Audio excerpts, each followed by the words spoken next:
Department. They did a search of these undeleted emails by the FBI, the emails that the FBI recovered that Mrs. Clinton didn't want anyone to see.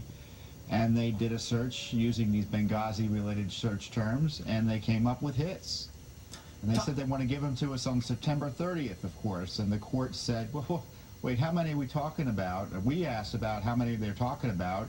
They don't want to tell us, so the court's going to set a hearing just to find out this basic information on Tuesday. Tom, I mean, Judicial Watch, you guys have been doing yeoman's work, really digging to get the truth on these things. Of the 33,000 deleted emails, we're now hearing, as you said, that 15,000 are recovered.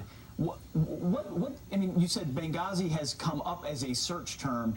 How many would you expect? I mean, is there any sense of how deep this could go or how wide it could go? How many of these could be work-related? And how quickly will they be released?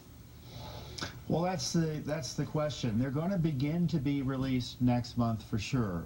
Two courts have ordered the release of records by in September if they are responsive to two separate Judicial Watch lawsuits, one on behalf of someone else in Florida who has a Benghazi lawsuit, and then we have a lawsuit about Huma Abedin's special government employee status where she was working for the government and the Clinton Foundation at the same time. An interesting job. But also the government has to come in and tell us on September 23rd when they're going to release all of these new Clinton emails. And the courts have made it clear they don't want stalling unnecessarily here. So the materials are going to begin to be released as soon as September 13th, if not sooner. And Thomas, speaking of timing of all of this, we now know that this federal judge that ordered the State Department to release the batches of her schedules, who she met with while she was Secretary of State, the Associated Press now saying it won't finish the job. The government told the Associated Press that they will not be releasing the last of her schedules before Election Day. What do you make of that? Well, it's just more of the same from the State Department.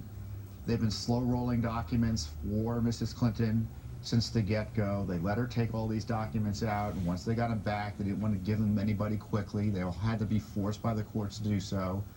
And I know in one of our cases, this big Huma Abedin case where we've been getting these documents about the Clinton Foundation, we're going to be getting documents from the State Department through April of 2017. I tell you, if the government wanted these documents released, they could have been released years ago. And if we put people on the moon, we can release more than a few hundred pages a month out of one federal agency. It's obviously a political game the State Department's playing to help Mrs. Clinton. Indeed, Tom, it's a matter of priority. Tom Fitton, president of Judicial Watch. When the history of this election is written, Tom, Judicial Watch will certainly not be on the sidelines. Thank you for your time. All right, Tom, thank you. Appreciate it. Thank you.